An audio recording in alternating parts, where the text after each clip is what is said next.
지나온 40, 50대가 어찌나 힘들었는지 주변에서도 다들 저를 보고 팔자가 안 좋다, 삼재라서 그런다 그러면서 누구는 드는 삼재고 누구는 나가는 삼재고 말들이 참 많았습니다. 하여간 팔자 안 좋다는 소리를 너무 많이 듣고 살았어요. 여자 팔자 뒤움박 팔자라고. 사실 요즘엔 이런 말이 안 통하는 세상이지만 어쩔 수 없이 저도 모든 화살을 남편에게 돌렸습니다. 무능하고 자기 식구밖에 모르고 마누라 마음고생하는 건 관심도 없고 똥꼬집 가득한 사람이라 생각했죠. 아주 틀린 말도 아닙니다. 무조건 양보해라 이해해라 하는 남편 고집 때문에 제 속은 썩을 대로 썩었으니까요. 남편은 삼형제 중 둘째 아들입니다. 워낙 유교적 사상이 깊게 박힌 집이라 뭐든지 큰아들 위주였고 매사 여자보다 남자가 우선시되는 집안이었죠. 그러다 보니 시어머니는 당신이 아들을 셋이나 낳은 것에 대해 상당히 자부심을 갖고 계셨습니다. 결혼 전 시댁에 처음 인사드리러 갔을 때 형제는 어떻게 되고? 제 위로 언니가 한 명 있어요. 딸랑 딸만 둘인 거야. 아이고 어머니 팔자도 참. 아들 못 낳았다고 구박 좀 받으셨겠네. 그때 너무 깜짝 놀라서 순간적으로 남편 얼굴을 봤는데 그냥 못 들은 척 넘어가라 하는 표정이었습니다. 언니는 결혼했어? 네, 3년 전에요. 언니는 아들 낳았어? 딸들이라도 아들 낳아서 엄마한테 안겨드려야지. 그게 진짜 효도야. 당시 언니는 딸을 하나 낳은 상태였는데 어머니 말씀 들은 후엔 차마 여자 조카 있다는 말을 못하겠더라고요. 나는 세상에 태어나 제일 잘한 일이 우리 아들들 낳은 거야. 솔직히 막내는 딸이길 바랬거든. 딸 키우는 재미도 느껴보고 싶어서. 그런데 또 아들이더라. 어쩌겠어. 그것도 다 내 복인데. 그날 시댁에서 나와 남편과 나눴던 얘기도 아직 생생합니다. 어머니 때문이라도 나는 무조건 아들 낳아야 되는 거네. 혹시 아들 못 낳으면 쫓아내시는 거 아니야? 괜찮아. 난 장남도 아니고 형한테 이미 아들 있잖아. 근데 아까 기분이 좀 그랬어. 우리 집 아들 없는 걸 왜 그렇게 말씀하셔? 이해해줘. 워낙 옛날 분이시잖아. 우리 집안이 원래 좀 그래. 실제로 저희 엄마 아빠는 아들에 대한 별다른 미련 없으셨습니다. 일단 제사가 없는 집안이기도 했고 평소 엄마보다 아빠가 훨씬 더 딸 찬양하고 다니는 분이었거든요. 아들 있으면 심적으로 듬직하긴 하지. 근데 잘 키운 딸 열아들 안 부럽다고 있으나마나한 아들놈들도 많아. 아빠는 무조건 딸이 최고라 하셨지만 엄마는 나름 합리적인 사람이었습니다. 그게 딸이냐 아들이냐로 설명되는 얘기가 아니야. 아들 노릇 제대로 하지 못하는 자식도 있는 거고 세상 망나니처럼 구는 여자애들도 많어. 딸이라서 아들이라서 그렇게 말하면 안 돼. 일단은 부모가 어떻게 키우냐에 달린 거야. 결혼 2년 뒤 저는 첫 딸을 낳았습니다. 어쩔 수 없이 눈치가 보였어요. 임신했을 때부터 시어머니의 아들 타령이 있었거든요. 저대는 아들이면 좋겠다. 그래도 아들 하나 낳아놔야 마음이 든든하고 편하거든. 그러다 뱃속 아이가 딸이란 걸 알게 된 후엔 너도 네 엄마 닮았구나. 니네 언니도 딸만 하나 있다며? 너희 집은 애당초 아들 복 없는 집인가 보다. 되게 기분 나쁘더라고요. 사실 어떤 여자가 그런 소리 듣고 기분 좋겠어요. 그래서 그 불편한 기분을 남편에게 다 쏟아냈죠. 그냥 흘려들어. 우리 엄마 그런 사람이란 거 알고 시집왔잖아. 엄마가 그러던지 말던지 나는 상관없어. 오히려 딸이라니까 더 좋다. 아빠인 내가 좋으면 그만이지 뭐. 사실 어머니는 아들 타령하시는 거 빼놓고는 전반적으로 좋은 분이셨습니다. 딱히 귀찮게 하시는 일도 없었고 이거 해달라 저거 해달라 며느리 부려먹는 분도 아니셨죠. 가끔 시댁에 가도 아주 간단한 일 빼놓고는 본인이 직접 다 하셨습니다. 내 살림이니까 그냥 내가 하는 게 편해. 뭐 대단한 일이라고 며느리를 부려먹어. 너는 그냥 수저나 놔라. 때문에 어머니를 대면하는 일이 그닥 불편하진 않았습니다.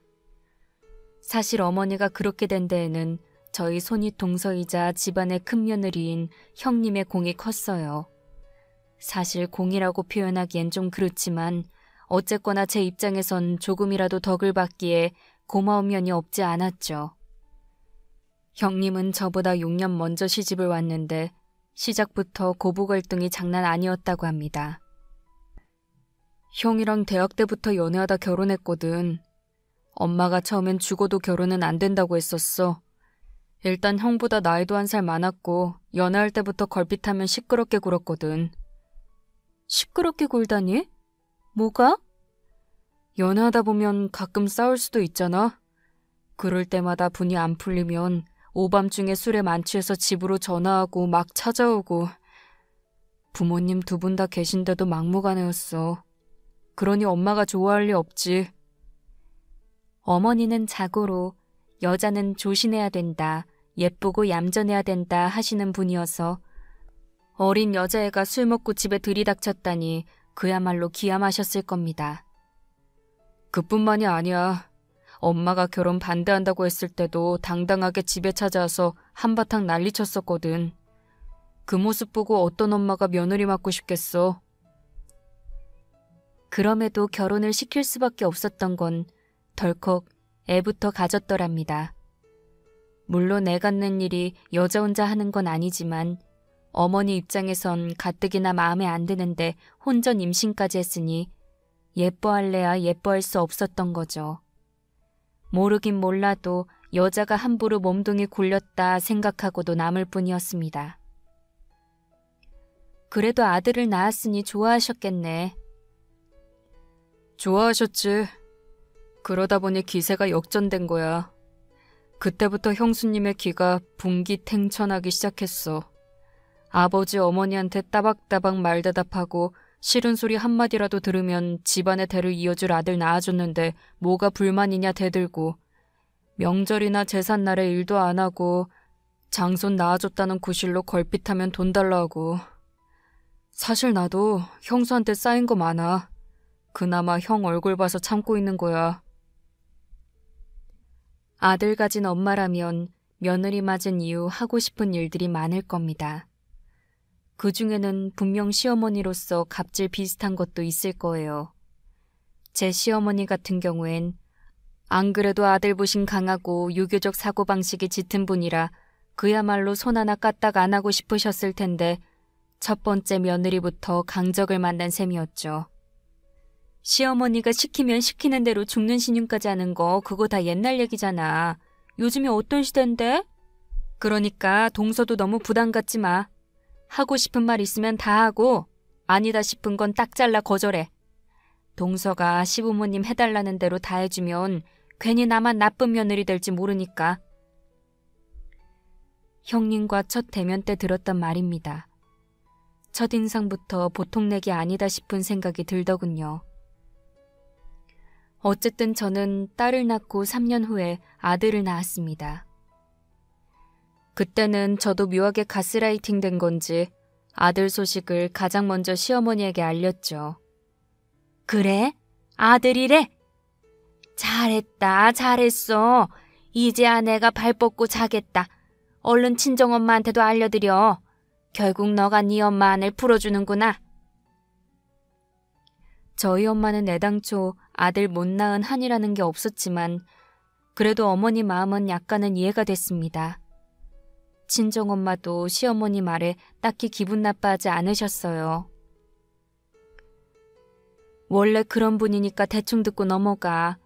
그 양반 너 아들 가졌다고 좋아하는 데는 은근히 자기 아들 자랑도 포함되어 있는 거야. 내 아들이 잘나서 아들 낳는 거다 생각하실걸? 그런데 제가 아들을 낳고 몸조리도 끝나지 않는 시점에 갑작스레 아버님이 돌아가셨습니다. 젊어서부터 워낙 담배를 많이 피우셨다는데 결국 폐암으로 돌아가셨죠. 투병 말기에는 거의 돌아가실 날을 받아놓으신 상태라 가족들 모두 마음의 준비를 하고 있었지만 막상 아버님이 돌아가시고 나자 어머니 건강도 급격하게 나빠지셨어요. 우리 엄마 시집와서 이날까지 아버지랑 이틀 이상 떨어져 지내본 적 없거든. 아버지가 없으면 아무것도 못하셨어. 그런 아버지가 곁에 없으니 아무 의욕이 없으실 거야. 혼자 밥 먹는 것도 힘드셨을걸? 저와 형님네는 수도권이었고 시댁은 2시간 거리의 지방이었습니다. 막내 도련님은 애당초 일 때문에 창원에 내려가 살고 있었죠. 아버님 돌아가신 이후로 남편은 거의 매주 어머니를 뵈러 갔습니다. 그때 저희 아이들도 한참 어릴 때라 저 혼자 감당하기 힘든 시절이었는데 남편은 자식보다 엄마가 우선인지 휴일만 되면 자기 엄마를 만나러 갔습니다. 물론 저도 틈나는 대로 어머니를 챙기러 갔었어요. 그때마다 힘든데 뭐하러 왔냐, 애들이나 잘 챙겨라 하셨는데 왔다 갔다 몸이 힘들긴 하지만 하루하루 쇠약해져가는 어머니를 봐야 하는 마음이 더 힘들기도 했습니다. 그러다 결국 어머니는 욕실에서 미끄러져 병원에 입원을 하게 되었어요. 의사 말로는 영양 상태가 좋지 못해 하체에 힘이 없어 미끄러진 것 같다더군요. 퇴원을 하더라도 혼자 계시게 하지 말라고 했습니다. 다시 말해 같이 살진 못해도 되도록 가까운 곳에 모시란 뜻이었죠. 언젠가는 닥칠 일이었습니다. 연로하신 부모님 챙기는 게 자식들 몫인 건 당연했기에 삼형제가 머리를 맞대고 어머니 거취에 대해 얘기를 나누게 되었어요. 셋 중 하나 누구든 어머니를 모셔야만 했지만 막내 도련님은 그때까지 결혼도 안 하고 창원에 있는 자그마한 원룸 오피스텔에 살고 있었기에 자연스레 열애가 되었죠. 장남이 모셔야지. 그러니까 그런 줄 알고 다들 걱정 말아라. 아주버님이 큰아들답게 본인 모시겠다 하시더군요. 하지만 그건 아주버님의 뜻일 뿐 실질적 결정권은 형님이 갖고 있었습니다. 뭐라는 거야? 당신은 왜 나랑 상의도 없이 그런 말을 해? 난 싫은데? 내가 어머님을 어떻게 모셔? 우리가 아니면 누가 모셔? 서방님은 자식 아니야? 아니면 요양원도 있잖아. 요양원이란 말에 남편이 발끈하며 나서더군요. 형수님, 요양원이라뇨? 엄마가 노망이라도 났어요? 아니면 혼자 밥숟가락을 못 들어요? 정신 멀쩡하고 거동 조금 불편할 뿐인데 고작 그것 갖고 요양원을 보내요? 혼자 계시면 안 된다잖아요. 옆에 누가 있어야 된다면서요? 저희나 서방님네나 사정이 안 되면 요양원밖에 더 있어요? 순간 아버님 돌아가셨을 때 친정엄마랑 나눴던 얘기가 기억나더군요. 이제 너희 어머니 혼잔데 언제가 될지는 모르지만 나중에 어머니 모시는 일로 형제가 많이 시끄러울 거다. 그런 일 생기면 장남이 모셔야 되는 거 아닌가? 말이 쉽지 그게 뜻대로 될 줄 알아? 하여튼 그때 되면 너도 속 좀 시끄러울 거야. 어쨌거나 네 시어머니한테 잘해. 알겠지? 엄마가 얘기한 속 시끄러워질 거라는 때 바로 그때가 찾아왔던 겁니다. 아무리 그렇다고 아들이 셋이나 있는데 엄마가 왜 요양원을 가요? 서방님 얘기 잘하셨네요. 아들이 셋이나 있는데 어째서 저희가 모시는 게 당연한 거죠? 뭐든지 장남이 책임져야 하고 뭐든지 맏며느리가 해결하는 시절 아니잖아요. 그때그때 사정이 되는 사람이 책임지는 게 맞지 않을까요? 형수님 말씀 맞습니다. 그럼 지금 이 시점에서 그나마 사정 괜찮은 사람이 누굴까요? 그게 저희란 얘기예요? 저도 그렇지만 동서도 집에서 살림하는 건 마찬가지잖아요. 네, 저는 큰애 임신하자마자 일을 그만두었습니다. 형님 역시 장손 낳고 돌잔치 치르자마자 애 교육에 집중하겠다면서 다니던 회사를 그만두었죠. 하지만 전 애가 둘이었고 둘 다 학교도 안 들어간 상태였어요. 애들 키우며 가장 힘들게 살던 시절이었죠. 그에 비해 형님네 아이는 막 중학교에 입학했었습니다. 우리 애는 학교 갔다가 오후 내내 학원 다니잖아. 온종일 애들하고 씨름하는 재수씨가 어떻게 어머니까지 돌봐? 안 돼! 우리 아들 이제부터가 진짜 시작인데 할머니가 집에 있으면 정신사나워 공부가 되겠어? 그렇게는 절대 못해. 형수, 지금 뭐라고 했어요? 할머니가 집에 있으면 정신 사납다고요? 우리 엄마가 애예요? 여기저기 온 집안 해집고 다니기라도 한다는 뜻이냐고요? 서방님, 그런 뜻이 아니잖아요. 그러니까 제 얘기는... 됐습니다. 됐어요. 형수님 의중 충분히 알았고요. 엄마는 태어나는 대로 제가 모실게요. 다들 그런 줄 아세요? 친정엄마 말이 맞았습니다. 결국 저만 속 시끄럽게 된 셈이죠. 하지만 솔직히 저도 천사는 아니었어요. 느닷없이 어머니를 모시게 된 것을 떠나 가장 화가 났던 건 남편의 태도였습니다. 저에게 양해도 구하지 않았고 상의도 없이 결정한 일이니까요. 당신한테 나는 없어? 어떻게 나랑 한마디 말도 없이 당신 맘대로 결정해? 그래서 못 모시겠다고? 하루 종일 애 둘 보는 것도 혼이 쏙 빠지는데 거기다 어머니 수발까지 들라는 거야? 결국 당신도 형수랑 똑같구나. 당신한테 미리 상의 못해서 미안한데 그래도 난 우리 엄마 모실 거야. 형수 같은 여자한테 우리 엄마 못 맡겨. 형도 등신이지. 지 마누라한테 단단히 붙잡혀서 찍소리도 못하고. 맘 같아서는 나도 못하겠다 말하고 싶었습니다. 전 그렇게 모시고 싶으면 당신이 집에 들어앉아 모셔라. 나는 죽어도 못한다 얘기하고 싶었어요. 하지만 차마 못하겠더라고요. 남편이 눈물을 펑펑 쏟으며 꺼이꺼이 울기 시작했거든요. 아버님 돌아가셨을 때도 그렇게까지 울진 않았는데 남편을 알게 된 이후 처음 보는 모습이었죠. 어렴풋이 그 마음은 알 것 같았습니다. 가슴이 아리도록 어머니가 불쌍했겠죠.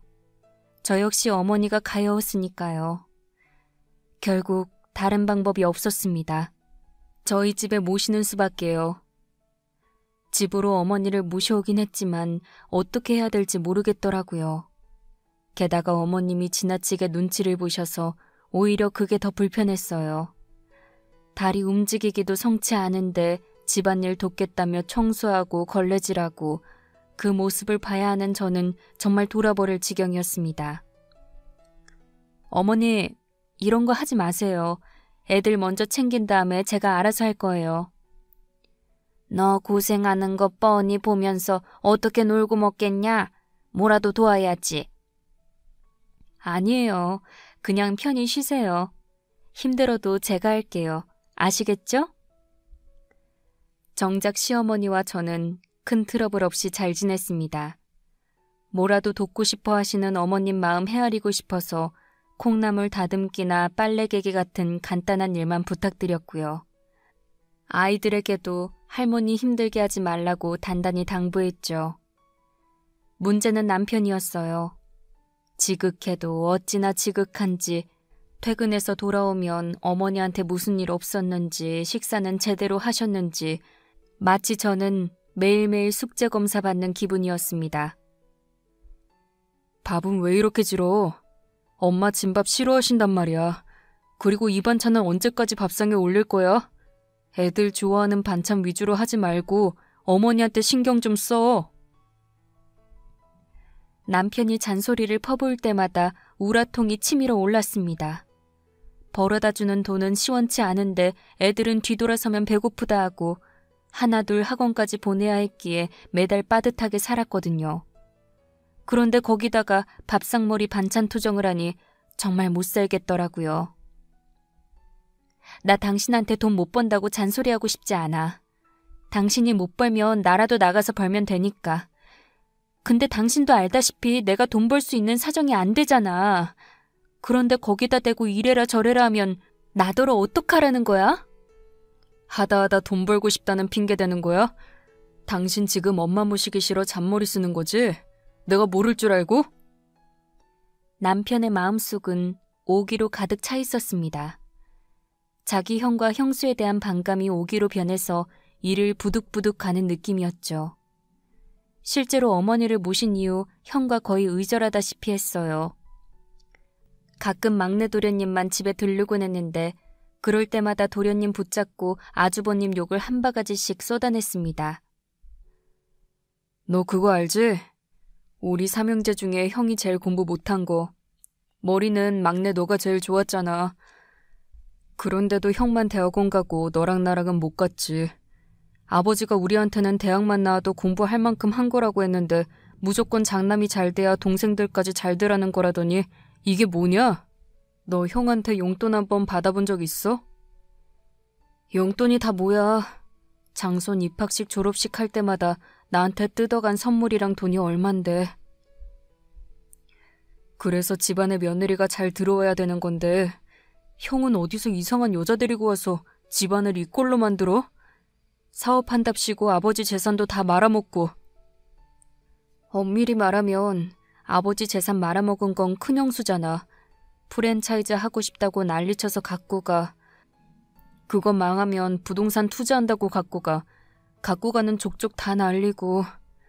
그러나 중에 지금 제일 좋은 집에 살잖아. 나도 큰형이랑 형수한테는 도무지 정이 안 가. 하여간 넌 결혼하지 마라. 그냥 혼자 살아. 마누라 잘못 만나면 하루아침에 등신되기 쉽다니까. 그래도 둘째 형수는 좋은 사람이잖아. 야, 좋긴 개코가 좋냐? 알고 보니 네 형수도 마찬가지야. 형수랑 다를 거 없다니까. 하긴 결혼해서 10년쯤 살다 보면 배우자가 아무리 예뻐도 다른 사람 앞에서 우쭈쭈하기 힘든 건 당연합니다. 하지만 그때 저는 정말 최선을 다하고 있었어요. 그런데도 만족하지 못하는 남편이 너무너무 미웠죠. 하루 종일 자기 엄마 수발 들고 애들 키우느라 살이 쪽쪽 빠지는 나를 감히 자기 형수랑 동급으로 취급하다니. 아마 그 무렵부터인 것 같아요. 남편에게 정이 뚝 떨어지더라고요. 어쨌거나 제 정성이 헛되진 않았는지 어머니의 건강은 점점 좋아졌습니다. 하지만 아무리 건강이 좋아진다 한들 늙어가는 건 막을 수 없었죠. 하물며 저도 늙어가고 있었으니까요. 그 사이 남편은 무슨 바람이 들었는지 잘 다니던 회사를 그만두고 사업을 하겠다더군요. 그래서 돈이 어딨냐 했는데 어머니가 그나마 갖고 있던 돈을 가져다 사업을 벌이더군요. 그치만 내 맘처럼 되는 게 사업이 아니잖아요. 결국 그 돈을 다 날리더라고요. 그렇게 욕하던 자기 형이랑 다를 게 없었죠. 사업을 접은 후부터 남편은 점점 변해갔습니다. 그렇게 순하던 사람이 술만 먹으면 폭력적인 모습을 보였고 한참 예민한 사춘기 맞은 아이들에게 이유 없이 화를 내고 할머니 핑계를 대며 똑바로 살아라, 사람 노릇하려면 공부 잘해야 된다 등등 어이없는 잔소리를 늘어놓기 시작했습니다. 그때는 진짜 하루하루가 지옥 같았어요. 그 지옥 속에 몇 년을 살다 보니 결국 탈이 나더군요. 저에게 암이 찾아왔습니다. 다행히 빨리 발견돼서 수술을 잘 마치긴 했지만 그제서야 정신이 번쩍 들더군요. 계속 이렇게 살아선 안 되겠다. 여태 나 자신은 버리고 살았는데 앞으로는 나 하나 생각하면 살아야겠다는 결심을 했습니다. 그래야 아이들을 책임질 수 있으니까요. 나 앞으로는 어머니 못 모시겠어. 여태 이만큼 모셨으면 내 할 도리 다 했다고 생각해. 이제 그만할래. 우리 엄마가 그렇게 싫으냐? 싫고 좋고의 문제가 아니야. 계속 이렇게 살다간 내가 먼저 죽을 것 같아서 그래. 그래도 안 돼. 엄마는 끝까지 내가 모실 거야. 힘들더라도 당신이 참아. 참으라고? 그게 암수술 마치고 태어난 마누라한테 할 소리야? 내가 왜 암에 걸렸는데 그동안 내가 받은 스트레스는 생각 못해? 그럼 스트레스 받지 마. 그냥 업보다 생각하고 살아. 어떻게든 벗어나려고 용 쓰니까 스트레스 받는 거야. 그러니까 앞으로는 당신이 알아서 스트레스 조절하고 그냥 살던 대로 살아. 남편의 효심은 얼마든지 인정할 수 있었습니다. 하지만 그 효심에 밀려 와이프 무시하고 업신여기는 건 못 봐주겠더군요. 결국 제가 선택할 수 있는 길은 하나였습니다. 이혼이었죠. 당시 딸애는 고등학생이었는데 그 애도 지 엄마 고생하는 걸 봐왔기에 저의 이혼을 응원해 주었습니다. 엄마, 그냥 이혼해. 난 괜찮아. 나도 엄마랑 둘이서만 살고 싶어. 솔직히 중학생 아들 놈은 포기했었어요. 어머니나 남편이 아들까지 양보할 리 없다는 걸 알았으니까요. 하지만 누구랑 살지에 대한 선택권은 아들 본인에게 있었습니다. 나도 엄마랑 살 거야. 엄마랑 누나 따라갈래. 전 그렇게 남편과 이혼을 하면서 애들과 함께 나와 살게 되었습니다. 어머니에겐 집에서 나오는 날까지 이혼 사실을 알리지 않았어요. 차마 말씀 못 드리겠더라고요. 솔직히 죄송한 마음도 컸습니다. 일이 이렇게 된 것에 어머니 잘못은 전혀 없었으니까요. 끝까지 모시고 싶은 마음도 있었어요. 며느리로서 책임을 다하고 싶었습니다. 하지만 그보다는 저와 제 아이들이 더 중요했죠. 남편이 어머니 모시고 이모님 댁 다녀오는 사이 아이들과 집을 나왔습니다. 어찌나 눈물이 나든지 가슴이 메워지다 못해 갈기갈기 찢어지는 느낌이었죠. 그 후 아이들은 가끔씩 아빠와 할머니를 만나러 갔습니다. 저희 부부 이혼 소식을 알게 된 어머니는 아이들 붙잡고 제 욕을 하실 줄 알았는데 감사하게도 건강 잘 챙기고 밥 굶지 말라 말씀하셨다네요. 할머니가 엄마한테 너무 미안하대. 그동안 고생 많았고 고맙대. 그리고 아빠 없을 때 시간 내서 한번 들렀다 가래. 할머니 너무 불쌍하더라. 진심으로 감사하고 죄송했습니다. 어머니가 저에게 미안하다는 건 제 선택을 이해하고 존중하신다는 뜻이었으니까요. 그 후 저는 할 수 있는 일을 찾아 열심히 돈을 벌었습니다. 암 수술을 받았기에 과로하면 안 됐지만 체력이 허용하는 한도 내에서 할 수 있는 건 다 했습니다. 물론 애들 아빠가 양육비를 보내줬고 친정 도움도 받긴 했어요. 그러나 제 힘으로 아이들을 키우고 싶었습니다. 또 그동안 주지 못했던 사랑도 많이 줬고요. 그러다 언제 한번 아들이 아빠 만나러 갔다 와서 한다는 말이 할머니 안 계시던데? 얼마 전에 큰아버지가 모셔갔대. 사실 예상했습니다. 남편 혼자 어머니를 모시는 건 불가능했거든요. 그리고 전에 한번 형님으로부터 전화가 걸려왔는데 일부러 받지 않았습니다. 생각해보니 어머니 모시게 된 것에 대해 저에게 한풀이를 하고 싶었던 모양입니다. 어머니께 너무나도 죄송했지만 그때 전 아이들에게 집중할 수밖에 없는 형편이었습니다. 그리고 고맙게도 아이들은 잘 자라주었고 다들 원하는 대학에 입학했으며 딸아이는 졸업하자마자 광고회사에 취직도 했죠. 그 무렵 아들까지 군대에 갔기에 조금 여유가 생겼습니다. 그래서 그제서야 저의 노후에 대해 생각할 수 있었어요. 남편은 없고 애들은 각자 인생 살게 될 거고 그럼 난 뭐 해야 되나. 그래서 자격증을 따보기로 결심했습니다. 오랫동안 어머님 수발을 들기도 했고 저 스스로 크게 아파보기도 했기에 요양보호사 자격증을 생각했습니다. 하지만 생각보다 어렵고 아무나 다 딸 수 있는 게 아니더군요. 섣불리 도전하지는 말고 일단 천천히 생각해봐. 마침 다음 주에 우리 교회에서 요양원 봉사 가는데 너도 따라갈래? 너 어르신들 좋아하잖아. 일단은 봉사부터 시작해.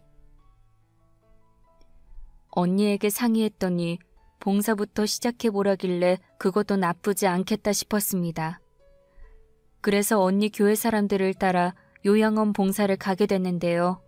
제게도 시부모님이 있었고 친정 부모님도 계셨기에 모두 내 엄마 아버지다 생각하면 되겠지 했는데 막상 요양원에 만나뵌 어르신들의 모습은 그야말로 참담했습니다. 물론 건강한 분들이 계신 곳이 아니었기에 어느 정도 감안은 했지만 실상은 더 마음 아팠어요. 게다가 그곳은 여기 계신 분들 정말 불쌍한 어르신들이야. 대부분 자식들한테 버림받은 분들이거든. 그야말로 고려장 같은 데지. 자식들하고 간신히 연락되는 경우도 있긴 하지만 쓰던 물건 버리듯이 진짜 버려진 분들도 많아. 그래서 아예 정신줄 놓으신 분들도 많고 아예 거동을 못하는 분도 계셨고 저와 눈을 마주치자마자 버럭 소리치는 분도 계셨습니다. 실제로 내 엄마 아버지가 이런 곳에 계시다면 어떨까 생각만 해도 끔찍하더라고요. 그리고 한편으론 나의 말년이 이런 곳이라면 너무 참담하겠다는 생각도 들었죠. 일단 봉사팀에서 마련해간 무릎 담요를 한 분 한 분 인사를 드리며 나눠드렸습니다. 마냥 고맙고 감사하다며 몇 번이나 고개 숙여 인사하는 분도 계셨고 왜 하나만 주냐며 막무가내로 떼쓰는 분도 계셨죠. 대부분 침대 위에서 생활하는 분들이라 아예 잠들어 있는 분도 계셨는데 그래도 준비해간 담요는 드려야겠기에 침대 위에 살펴시 올려놓는 순간 심장이 바닥으로 떨어질 뻔했습니다. 6인실 맨 구석에 이불을 뒤집어 쓰고 웅크린 채 주무시고 있는 분, 바로 제 시어머니였습니다. 처음엔 제대로 알아보지 못했어요. 얼굴 뵌 지 10년도 훌쩍 넘었기에 그 사이 너무 많이 늙으셔서 하마터면 모르고 지나칠 뻔했지만 어머니가 끼고 있던 반지를 보고 알았습니다. 오래전부터 끼고 계시던 은가락지, 원래 쌍가락지인데 하나를 잃어버렸다며 늘 속상해하셨던 바로 그 반지였습니다. 누워 계신 분이 어머니란 걸 알게 된 순간 저도 모르게 소리를 질렀어요. 그 소리에 봉사단 및 요양원 관계자들이 달려오더군요. 왜 그러세요? 무슨 일 있어요? 이분, 이 할머니. 아, 그분은 가족들하고 연락 안 되는 분이세요. 얘기 듣기로는 지방 어딘가 농장 근처에서 배회하던 분을 지자체에서 모셔갔다는데 한참 동안 그 동네 보호소에 계시다가 저희한테 보내지셨어요. 원래 치매 노인인지 모르겠는데 발견 당시 지능이 어린아이 수준이었대요. 말도 안 돼. 농장 근처에서 발견된 게 언젠데요? 그건 저희도 잘은 모르고요. 작년 초에 저희 요양원으로 오셨어요. 연세가 워낙 많으셔서 이젠 아예 거동을 못하세요. 사실 여기가 오갈 데 없는 어르신 마지막 여생 보내는 곳이라 저희도 늘 예의주시하는 분이거든요. 근데 이분을 아세요? 알다마다요. 제 시어머니였는데요. 저는 시어머니를 붙잡고 한참을 울었습니다. 제 울음소리에 잠에서 깨신 어머니는 저를 물끄러미 바라만 보셨죠. 어머니, 저예요. 어머니 둘째 며느리요. 왜 여기에 계세요? 하지만 어머니는 저를 알아보지 못하셨습니다. 그게 더 마음이 아팠어요. 벌떡 일어나 반갑다고 인사는 못해도 그때 왜 인사도 없이 애들만 데리고 떠났냐, 늙은 시애미 버리고 너만 살자고 가버린 거냐, 그러고도 네가 사람이냐. 제 등짝을 후려치고 뺨을 때리면서 화라도 내셨으면 오히려 마음이 편했을 겁니다. 근데 어머니는 저를 바라보는 눈동자의 초점도 흐리고 그야말로 살아있는 송장이나 다름없었어요. 게다가 지방에 있는 농장 어딘가에서 발견됐다니 아무리 생각해도 말이 안 됐거든요. 남편 형님 집에서 모셔갔다 했는데 거기는 버젓이 서초구 어딘가에 살았거든요. 너희 시어머니라고? 너네 형님네가 모시고 있다며? 다시 한번 자세히 봐봐. 너 시어머니 뵌 지 오래됐잖아. 진짜 맞아? 이분이 그분 맞는 거야? 함께 있던 언니도 화들짝 놀라 어찌할 바를 모르더군요. 내가 그 집을 떠난 사이 도대체 무슨 일이 벌어진 건지 순간 남편에게 너무나도 화가 났습니다. 나랑 이혼도장 찍는 것까지 불사하면서 극진히 모시겠다던 자기 엄마를 이렇게 내팽겨두다니. 대체 그 인간은 지금 어디서 뭐하는 건지 그야말로 눈이 돌아가더라고요. 참을 수가 없었습니다. 이혼한 후 단 한 번도 전화통화한 적 없었어요. 필요한 용건은 카톡으로 주고받거나 아이들을 통해 소통했는데 그날 처음으로 남편에게 직접 전화를 걸었습니다. 여보세요? 당신이 어쩐 일이야? 어머니 지금 어디 계셔? 오랜만에 전화 걸어 다짜고짜 소리부터 치니 그 사람도 많이 놀랐을 겁니다. 한동안 말이 없더군요. 왜 대답 안 해? 어머니 지금 어디 계시냐고? 엄마는 왜? 엄마 모시기 싫다고 홀랑 짐 싸들고 가버릴 땐 언제고 10여 년 만에 전화 걸어 느닷없이 엄마를 찾아? 왜? 엄마한테 뭐 할 말이라도 생각났냐? 남편은 여전했습니다. 비인양대고 이죽거리고 재수없었죠. 그동안 아이들에게 제 욕도 많이 했다 들었어요. 엄마가 할머니 버린 거라고, 자기 혼자 편히 살겠다고 이혼한 거라고, 너희 엄마는 사람도 아니라고요. 하지만 당시엔 그런 걸 따질 상황이 아니었죠. 내가 어머니를 버려? 니네 형제가 버린 거 아니고? 어머님 지금 내 옆에 계셔. 죽을 때까지 엄마랑 살겠다며? 마누라랑 자식보다 엄마가 더 중요하다며? 그런 엄마를 이 꼴로 만들어놨냐? 네가 그러고도 사람이야? 니네 삼형제가 사람이냐고? 남편은 적잖이 당황해하는 눈치였습니다. 일단 저는 어머니 계신 곳을 알려줬고 한참 후에야 남편과 아주버님이 달려오더군요. 이혼 후 처음 얼굴 보는 남편은 그야말로 몰골이 말이 아니었습니다. 애들 말로는 필리핀을 왔다 갔다 하며 일을 한다는데 대체 무슨 일을 하는 건지 배는 나올 대로 나와 있고 머리카락은 빠질 대로 빠져 있고 면도도 제대로 안 해서 덥수룩한 꼴이었습니다. 하지만 그때는 남편 몰골에 신경 쓸 상황이 아니었죠. 일단 남편 대신 아주버님이 먼저 말을 시키더군요. 재수씨, 오랜만입니다. 아주버님만 오셨어요? 형님은 안 오셨어요? 그 사람 지금 일본에 있어서 연락도 못했어요. 일본에요? 여행이라도 가셨나 봐요. 팔자 좋으시네. 근데 어머니가 여기 있다니요? 그럴 리가 없는데요. 그럼 어디 계신 걸로 알고 있으신데요? 저희 집에서 한 1년 계시다가 실버타운에 모셨어요. 애엄마 아는 분 운영하는 곳으로. 실버타운이요? 그럼 여기가 그 실버타운인가 보네요. 일단 직접 들어가서 보세요. 어머니가 맞는지 아닌지. 남편과 아주버님은 안으로 들어가 한참을 있다 나오더군요. 얼굴을 보니 둘 다 눈이 퉁퉁 부어 있었어요. 당연히 그래야죠. 자식이라면 내 엄마가 저 꼴로 누워있는데 죄송하고 마음 아파서 눈물 한 바가지 쏟는 게 당연했습니다. 남편은 그제서야 제게 힘겹게 말을 붙이더군요. 엄마 여기 있는 거 당신은 어떻게 알았어? 왜? 당신은 몰랐는데 내가 먼저 알아서 기분 나빠? 그런 말이 아니잖아. 애들이 그러더라고. 언제부턴가 할머니가 안 보인다고, 큰 집에 가셨다고. 그래서 나도 그런 줄 알았지. 내가 못해드린 거 형님이 알아서 잘해드리겠지 싶었어. 근데 어떻게 저 꼴이 되셨는지 말도 못하시고 날 알아보지도 못하고 아무리 노인이라지만 앙상하게 뼈만 남아서 지금 당장 눈 감아도 이상하지 않는 모습이잖아. 내가 끝까지 어머니 책임지지 못해서 늘 죄송했어. 그래도 건강하시겠지. 아들이 셋이나 있으니까 어머니 한 분 잘 모시겠지라고 믿었기 때문에 과감히 돌아섰던 거야. 근데 진짜 다들 먹고 사는 게 얼마나 바쁘길래 엄마를 저렇게 만들었냐. 몰랐어. 실버타운에서 편히 계신지 알았어. 형수님이 엄마 아주 잘 계신다고 했단 말이야.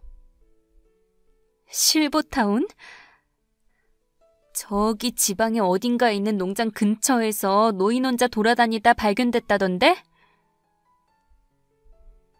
제 얘기에 아주버님은 인상을 팍 쓰며 어딘가로 전화를 걸더군요. 아마도 형님에게 전화하는 거라 생각됐어요. 진짜 기가 막힌다. 나더러 그랬지? 어머니 버렸다고? 결국 당신도 버린 거 아니야? 당신을 포함해 아들 셋 다. 진짜 해도 너무한다. 빼먹을 거 있을 때만 엄마고 부모인가 보네.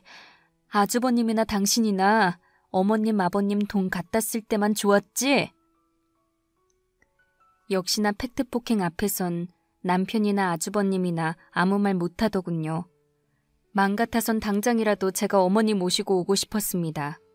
하지만 저는 이미 그분의 며느리가 아니었고 그분 역시 제 시어머니가 아니었죠.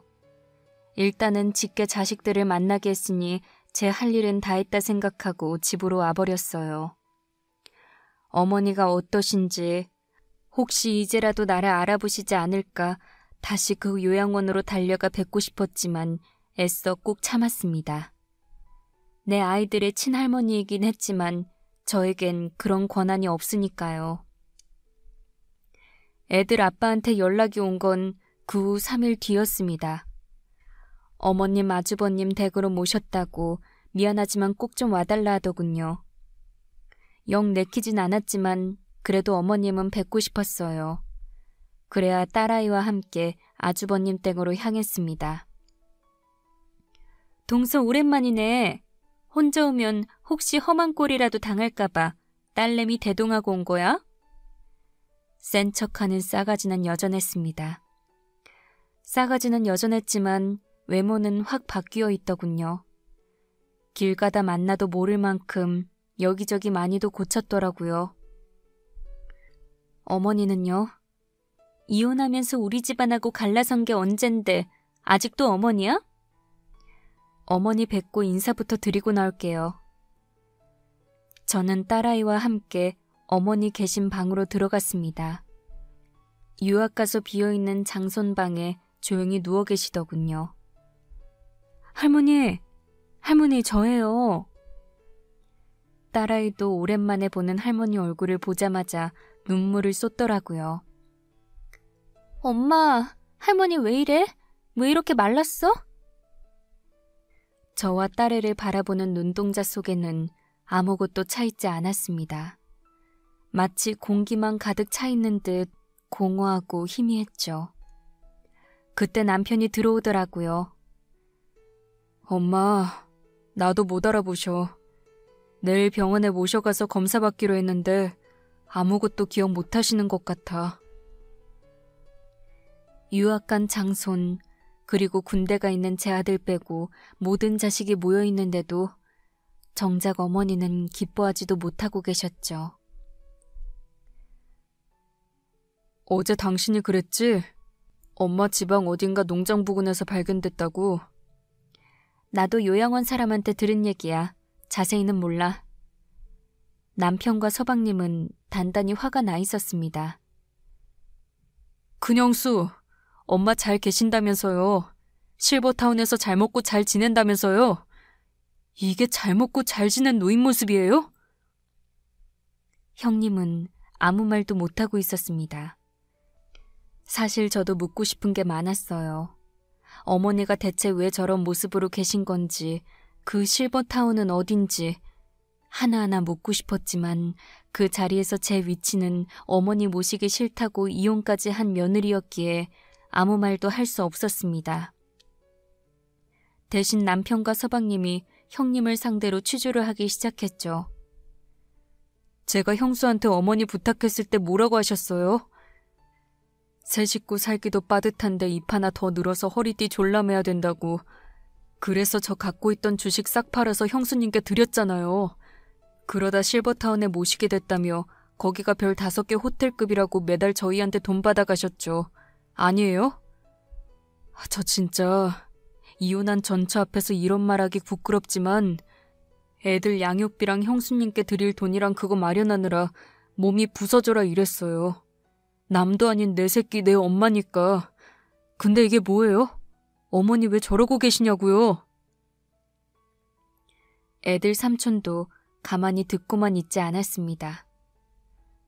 큰형수 나한테 전화해서 엄마 실버타운 입소 비용 모자르다고 엄마 통장에 들어있는 돈까지 빼서 써야 된다고 혹시 엄통장 어디 있는지 아냐고 물었잖아요. 그래서 차마 엄마 돈 쓰게 하고 싶지 않아서 회사에서 직원 대출 받아드렸어요. 엄마 남은 여생 편하게 해드리고 싶어서요. 그 후에 여기저기 얼마나 자랑했는데요. 우리 엄마 최고급 실버타운에 모셨다고. 근데 엄마 왜 저러고 있어요? 어디가 실버타운인데요? 네? 그제서야 싱크대를 바라보며 뒤돌아 있던 형님이 입을 열더군요. 너무 힘들었어요.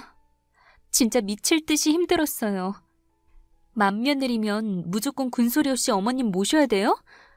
나도 내 생활이 있잖아요. 우리 애 학원 쫓아다니는 것도 일이라면 일이었어요. 그뿐인 줄 알아요? 친구 엄마들 만나 정보도 교류해야 했고 입시 설명에도 빠지지 않고 다녀야 했다고요. 그런데 끼니 때마다 어머니 챙겨야 하고 병원 모시고 가야 하고 동서라고 하나 있던 거 이혼해서 나가버리고 나는 안 힘들었겠어요? 솔직히 장손이 잘 돼야 집안 면도 서잖아요. 장손 하나 잘 키우려고 애쓴 게 그렇게 죄가 돼요? 그때 딸아이가 한마디 하더군요. 큰엄마, 방금 큰엄마가 얘기한 거에 이해 안 되는 부분이 있어요. 맏며느리가 무조건 시어머니 모셔야 되냐, 그건 아니다 하셨는데 그런 식으로 따지면 장손이 잘 돼야 집안이 잘 된다는 것도 이상하잖아요. 요즘 그런 시대 아니에요. 우리 아빠나 저나 동생이나 큰아빠 덕 본 거 전혀 없거든요. 그야말로 촌철살인이었습니다. 그렇게 딸아이가 목소리를 내니 저도 한마디 하고 싶더라고요. 형님, 비록 제가 더 이상 이 집안 식구는 아니지만 그래도 궁금해서 여쭤봐요. 그 실버타운이란 데는 어디예요? 실제로 어머니를 거기에 모시긴 한 거예요? 그리고 언제부터 저렇게 정신줄을 놓으신 건지 형님은 알고 계신지 궁금해요. 애들 말로는 할머니 뵈러 갈 때마다 얘기 많이 나누고 왔다 했거든요. 물론 나이 드신 분들 하루아침에 기억 잃으실 수 있죠. 그런데 아무리 생각해도 이상해서요.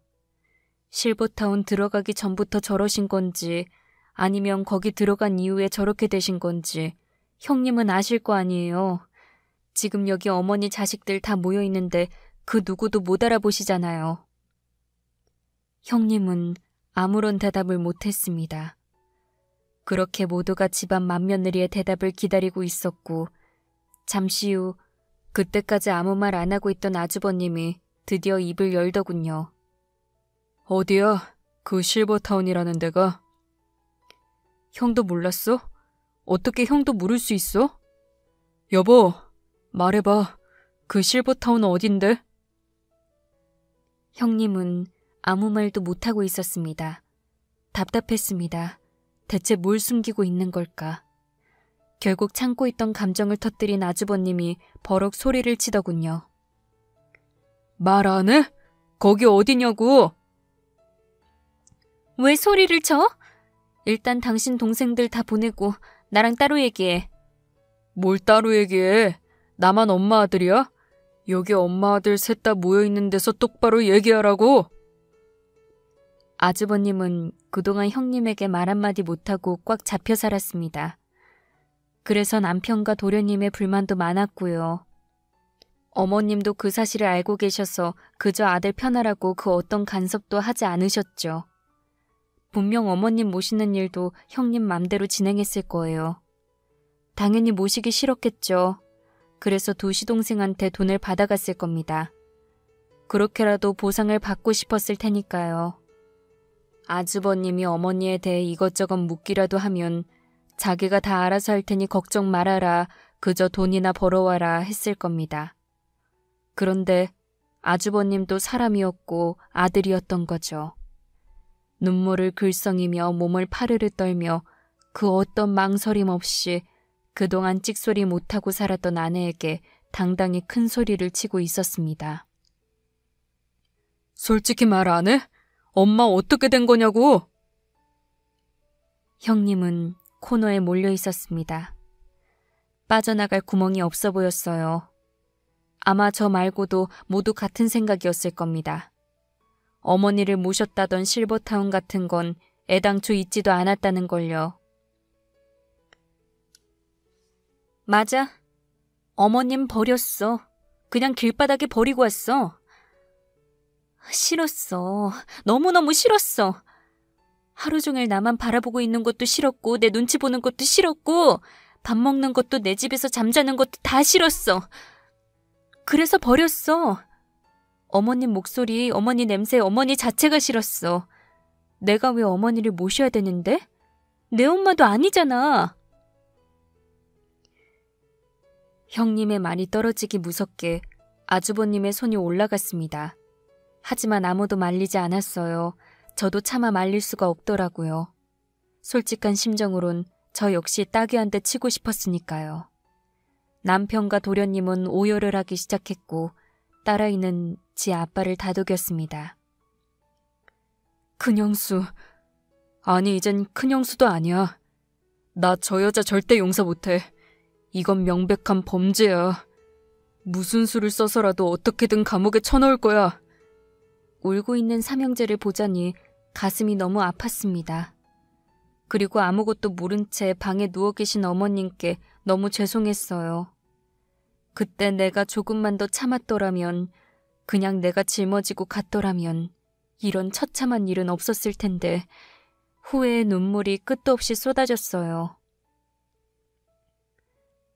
큰엄마, 나중에 이 집 며느리가 큰엄마 늙고 냄새난다고 길바닥에 내다 버려도 그냥 그러려니 하셔야 돼요. 다른 사람은 몰라도 큰엄마는 그렇게 버려져도 할 말 없는 사람이에요. 딸애가 먼저 제안했습니다. 할머니 집에 모시자고요. 고민하고 망설이지 않았습니다. 저 역시 제 손으로 보살펴드리고 싶었거든요. 그렇게 집으로 모신 지 넉 달 후 어머니는 주무시다 숨을 거두셨습니다. 굳이 효도라고 말할 순 없지만 제가 할 수 있는 마지막 도리를 다한 것 같아 다행이라는 생각이 들었어요. 어머니는 돌아가시기 전까지 아무도 알아보지 못하셨습니다. 그래도 제가 챙겨드리는 밥을 조금씩이라도 잘 드셨기에 그것만으로도 참 감사했죠. 형네 이혼했어. 막내가 형수 고발했다는데 일이 어떻게 진행될지 모르겠다. 당신한테는 많이 미안하고 고마워. 이혼하고 엄마랑 둘이 살면서 당신 생각 많이 났어. 엄마도 당신 많이 보고 싶다 하셨고 그래서 많이 혼나기도 했어. 그런 색시 어디 가서 구하냐고, 딸도 낳고 아들도 낳아주고 군소리 없이 시애미까지 챙기는 여자 없다고. 형님 집으로 가실 때도 끝까지 당신 얘기하더라. 나중에라도 용서 빌고 다시 합치라고. 어쨌든 고마워. 우리 엄마 끝까지 돌봐줘서. 남편은 그렇게 필리핀으로 떠났습니다. 나중에 알게 된 사실로는 형님이 시동생들한테 돈 받아 다 써버리고 어머니에게도 가진 돈 있으면 달라 했는데 실제로 가진 돈이 없었던 어머니가 돈 없다고 하자 대놓고 소리치고 밥도 안 주고 방 안 가둬두기도 했다네요. 그 나이 많은 노인네가 몇 날 며칠 방에 갇혀 굶었으니 정신줄을 놓을 수밖에요. 결국 제정신 아닌 어머니를 차에 태워 연고 하나 없는 시골길에 버리고 지 혼자 돌아왔다는 겁니다. 그냥 어디선가 죽어버리길 바랬던 거죠. 도무지 사람이라 부를 수 없는 여자였던 겁니다. 얼마 전 어머니가 처음으로 제 꿈에 나오셨습니다. 이게 원래 쌍가락지인데 하나가 없어졌다. 도대체 어디다 뒀는지 기억이 안 나. 그거 찾으면 너 주려고 했거든. 나중에라도 찾으면 꼭 너 줄게. 알았지? 네. 찾으면 꼭 저 주셔야 돼요. 언제가 될지 몰라도 꼭 기다릴게요. 표정이 밝으셨어요. 옷도 곱게 입고 계셨죠. 어디선가 편히 쉬시는 것 같아 제 마음도 좋았습니다. 길을 걷다 어르신들을 보면 돌아가신 어머니 생각이 많이 나요. 다들 자식들에게 충분히 보살핌 받고 사시는지 궁금하기도 하고요. 저는 어머님 떠나신 이후로 요양보호사 자격증 따기 위해 열심히 공부 중입니다. 자격증 따면 외롭고 쓸쓸한 어르신들 많이 보살펴드리려 해요. 어머니께 못해드린 거 다른 분들께라도 해드리고 싶어서요. 부모님 곁에 계실 때 잘해드리라는 말이 새록새록 가슴에 와닿습니다. 이 땅의 모든 어르신들 오래오래 건강하시고 행복하시길 바랍니다.